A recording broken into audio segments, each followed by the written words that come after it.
Alam ko kung bakit ka nandito sa channel ko. Curious ka sa negosyo recipe ko? O curious ka kung ano ang itsura ko?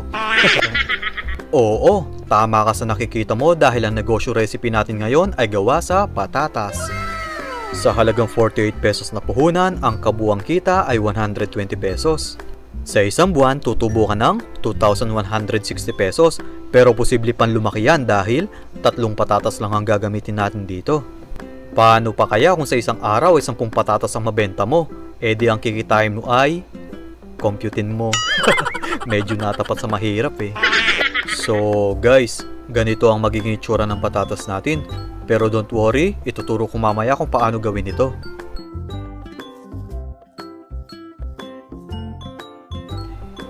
Yo, what's up mga kaloko? Ako nga pala ang inyong lokong kusinero and welcome to my cooking channel. Ang recipe natin for today ay Cheesy Potato Accordion. Sobrang crispy nito guys at bumagay din yung cheese flavor na nilagay natin kaya di mo na kailangan ng sausawan. Siya nga pala, pwede nyong gamitin ng mga pictures na to para sa negosyo nyo. Search nyo lang ang Facebook page ko na Lokong Kusinero at i-download ang mga pictures na to. Pinotoshoot ko talaga yan para sa inyo. Ready na ba kayong magnegosyo kahit nasa bahay lang kayo? Kung ready na kayo, tara! Intro muna tayo.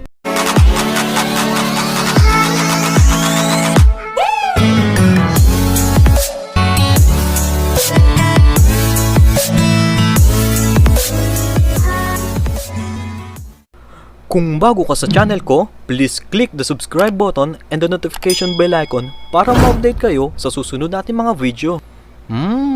Sarap, tamis. Oh yes! Gagamit tayo ng 3 pirasong patatas para sa kapitbahay mong mapamintas. 3 kutsarang cheese powder. Oh, kita nyo na, pati cheese powder, pinangalan na sa kanila. Tingnan nyo naman kung makatawa, parang laging may ichichika. Guys, itong brand ang bilhin nyo kasi mas malasa to. Kalahating tasa ng harina para sa asawa mong bungangera. 1 kutsaritang asin para sa mga nagda-diet na oras-oras kumakain. 1 kutsaritang paminta para sa sahod mong laging kay misis na pupunta. Gagamit din tayo ng mantika sa pagperito para sa mga anak na paborito, pagalitan. Ang complete list at presyo ng ingredients ay nasa dulo ng video. So ngayon guys, balatan natin ang ating patatas. Kailangan manipis lang ang pagkakabalat nyo. Kung may filler kayo, mas maganda kung yun ang gamitin nyo. Heto na ang patatas na binalatan natin. Hihiwain natin to ng crosswise para marami ang ating magawa. Guys, kailangan nasa 1 cm ang kapal ng patatas nyo. Kapag kasi sumobra sa nipis yan, hindi nyo na magagawa ang accordion na design. Ibabad muna natin ang patatas sa tubig para hindi to mag-color brown. Ulitin lang natin ang ganitong procedure sa ibang patatas natin.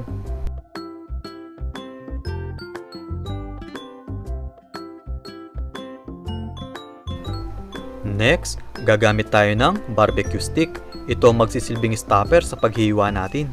So, ilagay lang natin sa gitna ang ating patatas at hihiwain natin ito ng pa-vertical.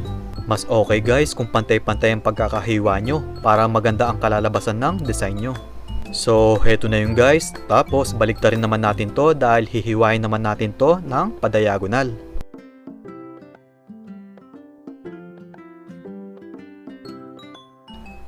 Dapat, ganito magiging itsura ng patatas nyo.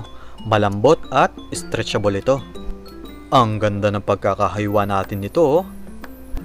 So, guys, uulitin ko yung ginawa ko kanina para mas masundan nyo. I-cut lang natin to ng pa-vertical. Tapos, baliktarin natin. Then, i-cut naman natin to ng pa-diagonal. Ang laking tulong ng BBQ Stick guys na may maintain ito ang lalim ng paghiwa natin. So, heto na yung guys. Grabe, ang ganda oh. Kasing ganda mo. Ay! Mga kaloko, 24 pieces ang nagawa natin sa tatlong patatas. Ang dami, no? Next, gawin naman natin ang ating batter. Paghaluin natin ang harina, isang kutsaritang paminta at isang kutsaritang asin. Haluin lang natin itong mabuti para mag-combine ng mga ingredients natin. Then, maglalagay tayo ng kalahating tasang tubig. Alalay lang guys baka sumobra naman sa labnaw ang batter nyo. Pero kapag naparami ang tubig nyo, mag-add lang ulit kayo ng harina para makuha nyo ulit ang tamang lapot nito.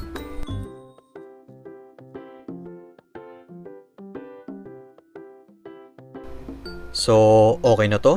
Pwede na natin tong ipahid sa ating mga patatas.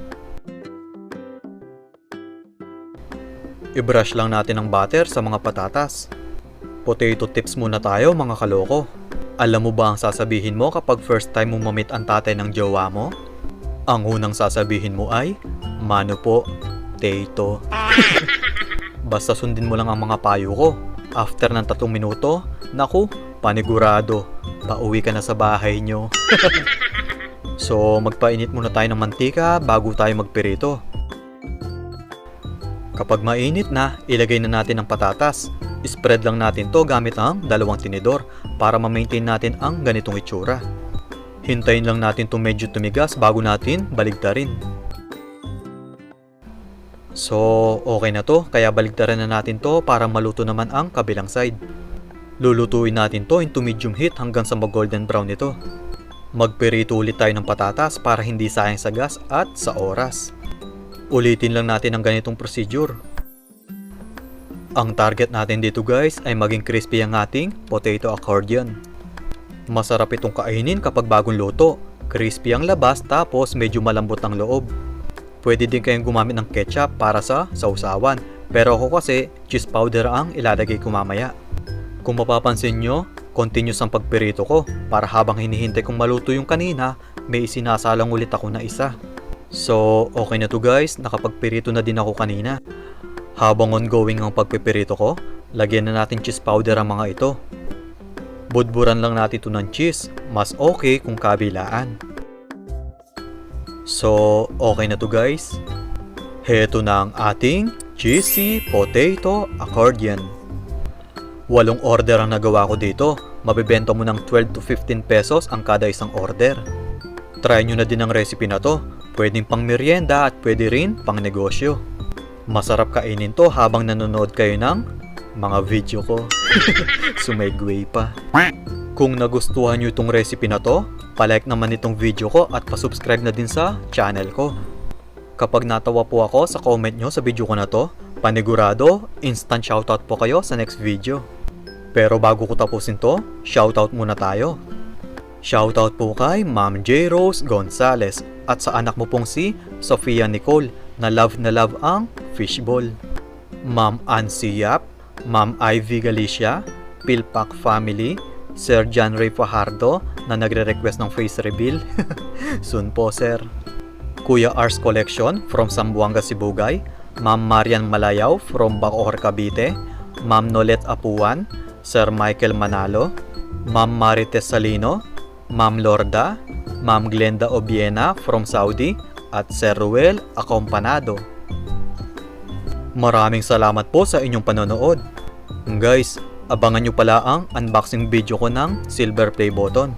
At yung first sahod ko from YouTube, mamimigay po ka ng grocery pack sa mga taong nangangailangan talaga. Kaya kung umabot ka sa part na to, maraming salamat po dahil tinapos mo ang video ko.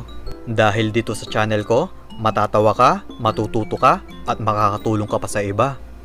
Akalain mo, nanood ka lang ng video ko, tapos makakatulong ka pa pala sa kapwa mo. Itong kikitain ng video ko na to, itutulong din natin to. Maraming salamat po sa walang sawang pagsuporta. Ingat po kayong lahat and God bless.